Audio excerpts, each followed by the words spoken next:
시청자 여러분 안녕하십니까? 이슈 점검 시간으로 돌아왔습니다. 그 중국 대만 침공 영상은 예전에 만들지 않았나요? 네, 이미 두세 차례 만든 기억이 있습니다. 그중 두 개가 노땅이 붙었죠. 그런데요, 지난 5월 20일 중국에 대한 독립을 추구하는 라이칭더 신임 대만 총통의 취임식이 있었습니다. 그러니까 이 취임식에 발맞춰서 중국 공군이 진짜 화려한 축하 비행을 했죠. 대만 방공식별구역을 막 제집 지나들듯이 지나들면서 막 그랬었어요. 또한 대만과 외교 관계를 맺고 있는 과테말라 선박이 중국 항구에서 억류되기도 했었습니다.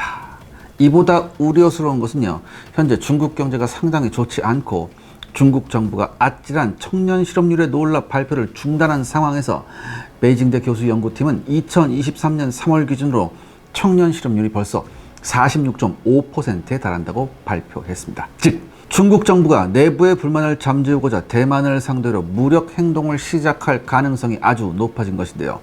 대만, 미국, 중국 사이의 전쟁 시나리오를 검색하면 거짓말 조금 못해서 수백 개가 존재합니다. 하지만 대부분이 중국의 침공 시나리오에 대한 분석이죠.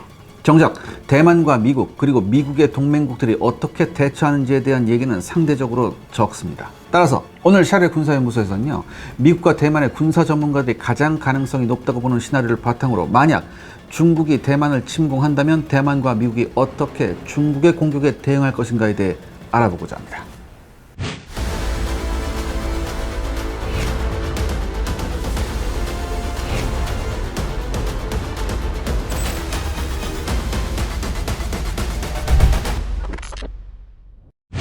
진짜 중국이 대만을 침공할까요? 저는 이걸 한번 생각해 보고 싶어요. 이 권위주의 정권은요, 특히 공산주의를 포함한 이런 권위주의 정권은 목표가 뭐냐면 국가 발전보다는 자신의 권력 유지입니다.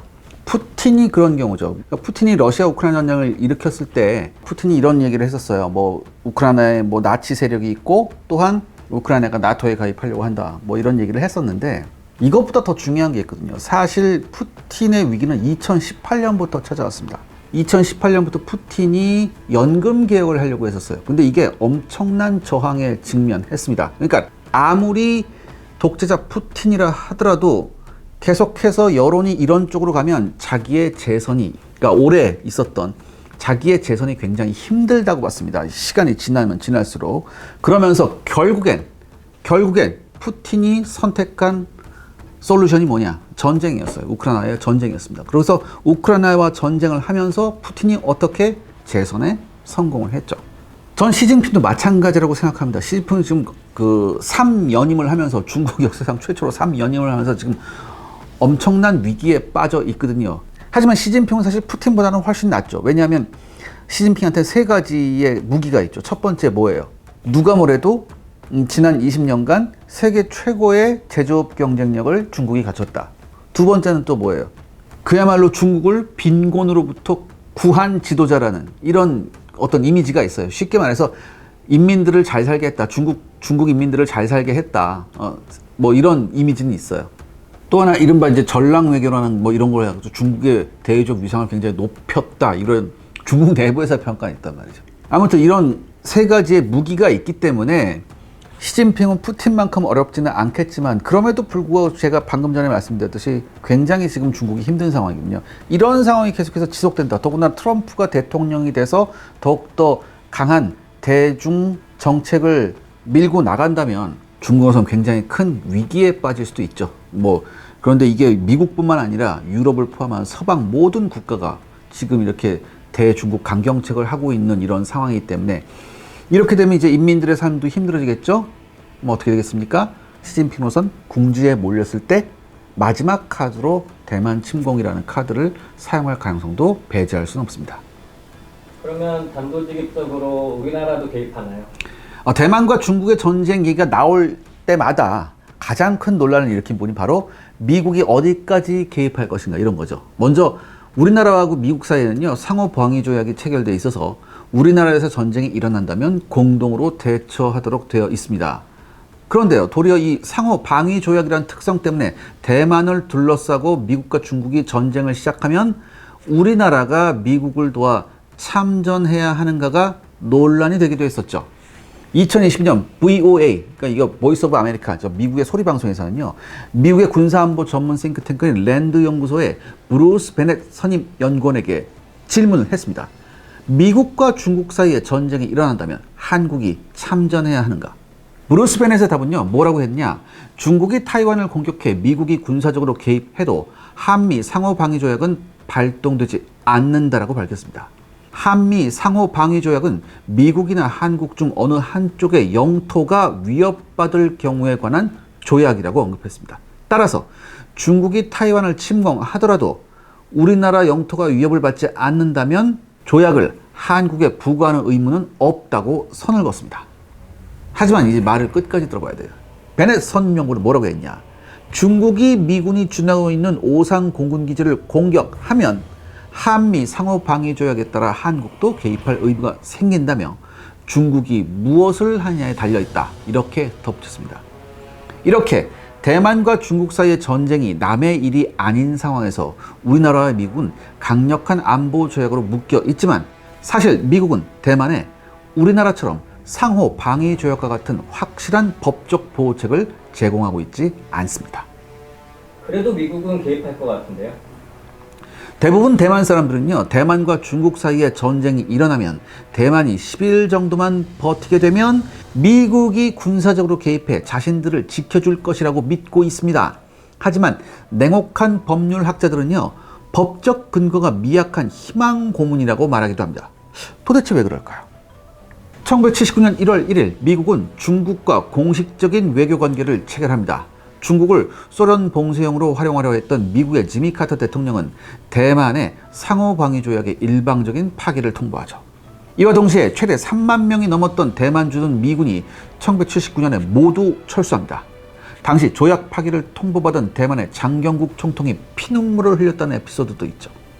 즉 미국과 대만 사이에는요, 서로를 묶을 수 있는 강력한 안보 조약이 존재하지 않습니다. 그럼에도 2022년 5월 23일 조 바이든 대통령은 기자회견 당시에 대만 유사시 군사력을 투입하겠다는 방침을 밝혔는데요. 이것은 처음이 아니어서 지금까지 동일한 대답이 3번 있었습니다. 대통령의 발표 직후 백악관과 미국 정부는요, 미국의 대중국 정책에 변화가 없다며 자신들은 하나의 중국 정책을 지지한다고 황급히 뒷수습을 했습니다. 사실 여러분, 한 번 정도 이런 말이 나왔다면 이게 바이든 대통령이 몇 살이에요? 8순이 넘었잖아요. 그러니까 워낙 이 양반이 또 실수 많이 하는 사람이니까. 그러니까 이 사람이 또 실수했구나 이렇게 생각할 수 있지만 이게 문제는 3번이나 반복됐다는 것은요, 분명히 정치적 의도가 깔린 행동이에요. 다시 말해서 미국 대통령이 강경하게 발언하지 않으면 중국이 오판할 수 있다고 생각했기에 강경 발언이 나온 거죠. 3번이나.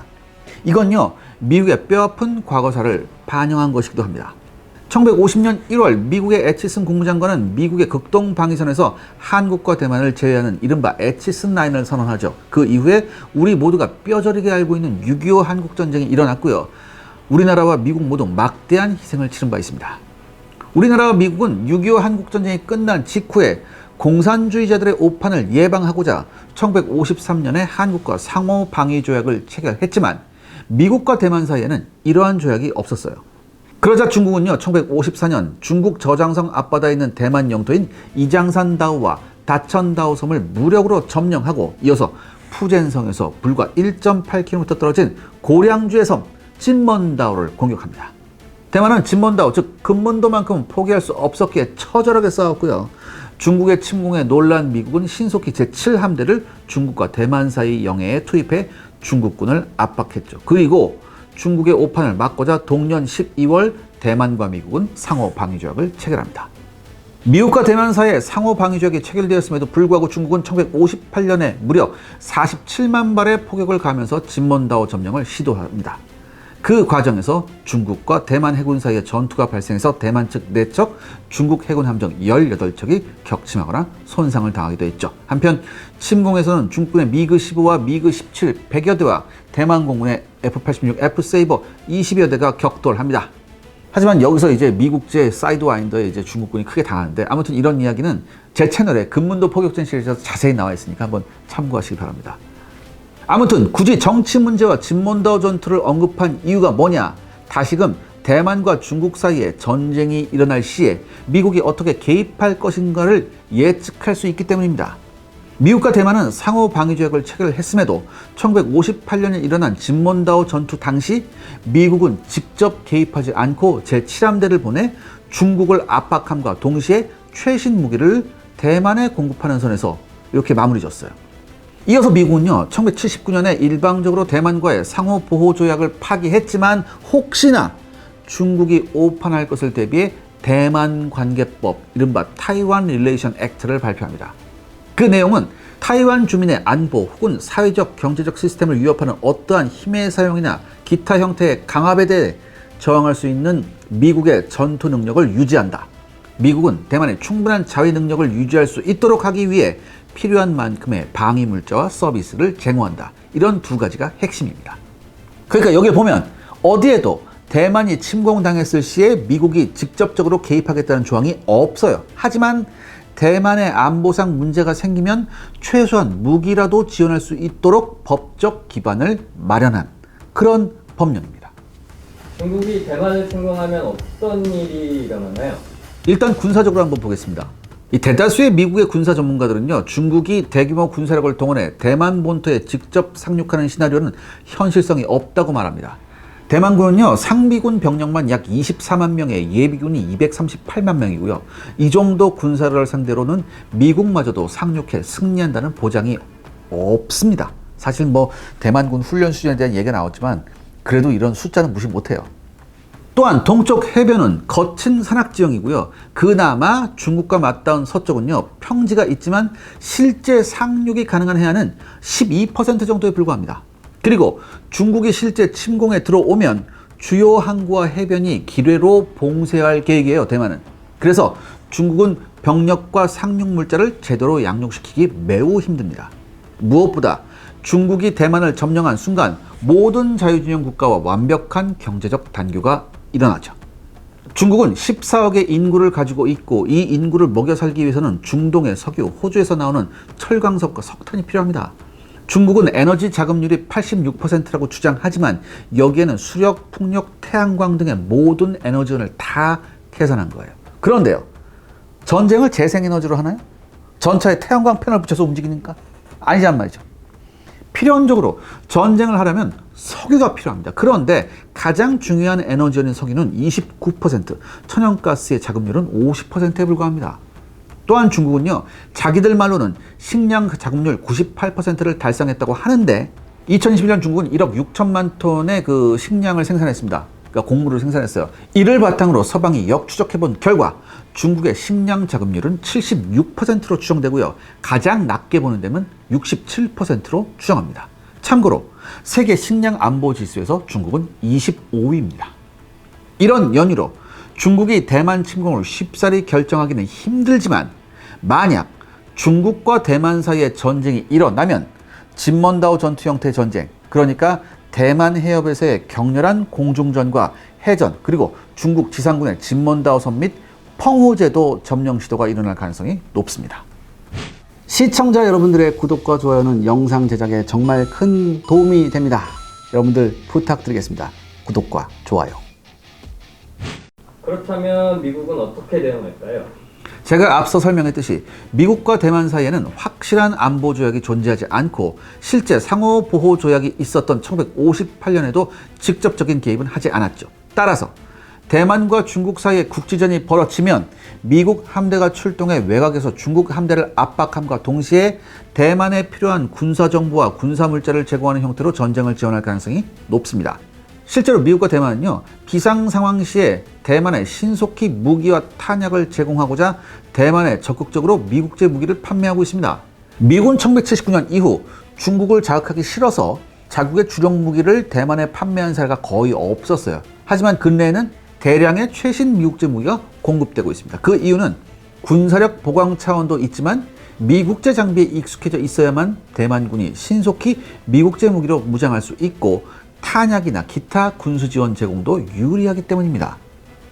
대만에 제공한 무기는 뭐가 있나요? 대만에 제공되는 대표적인 무기를 보면요, 하푼 해안 방어 시스템 100대와 하푼 블록 2 지대함 미사일 400기, 그 다음에 대수상 레이더 트럭 25대가 제공이 됐습니다. 그리고 두 차례에 걸쳐서 M142 하이마스 다연장 로켓 차량 29대와 함께 에이타킴스 전술 탄도미사일 64발 외에 대규모 다연장 로켓탄이 공급됐죠. 대만 지상군에는 M1A2 SEP-2 전차의 대만형인 M1A2T 전차 108대가 공급될 예정이고요. 대만 내부에서 M1A2T용 120mm 탄을 생산할 계획입니다.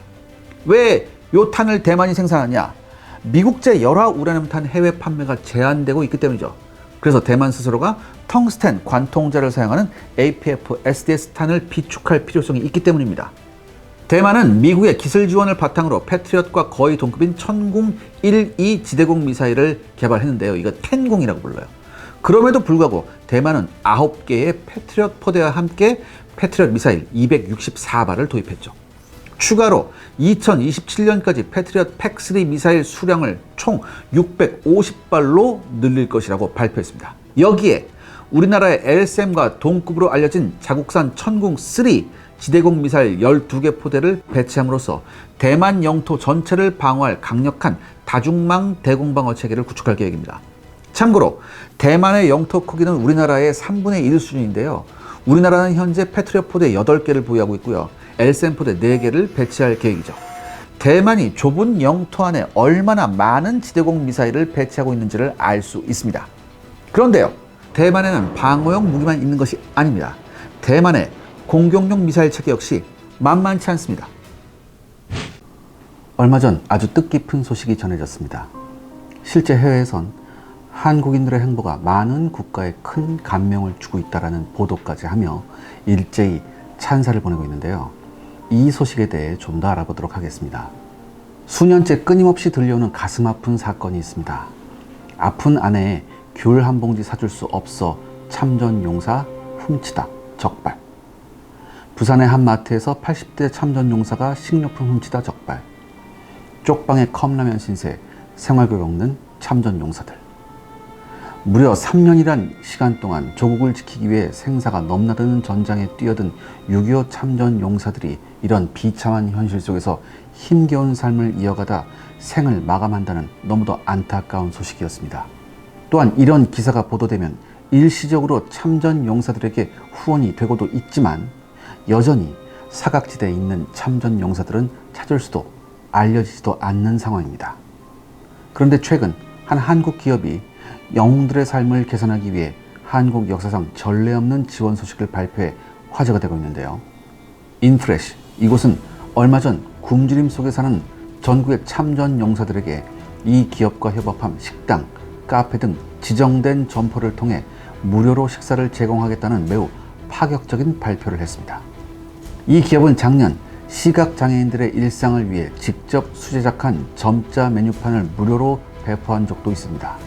당시 자신들의 프로젝트에 동참해 점자 메뉴판을 제공받았던 전국의 식당, 카페들과 협업을 이뤄 참전 용사분들이 6.25 전쟁 당시에 태극기가 새겨진 카드를 내밀면 이곳에서 무료로 식사가 가능하도록 하게 한 것인데요. 그리고 이 모든 비용은 이 기업에서 일체 부담할 것임을 밝혔습니다. 굉장히 놀라운 지원 소식이라고 볼 수 있습니다.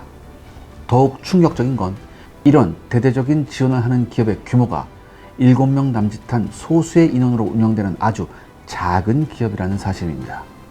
심지어 적자를 보고 있는 상황에서도 영웅도를 외면할 수 없다라는 이유만으로 굉장한 추진력을 보이고 있는 것이죠. 또한 인프레시가 진행하는 모든 후원은요, 기업명이 아닌 대한민국 국민들의 이름으로 진행되고 있습니다.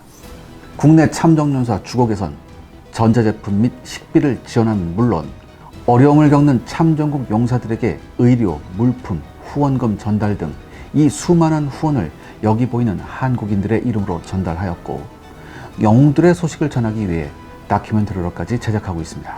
정말 마치 매일이 국경인 듯한 행보를 이어온 것이죠.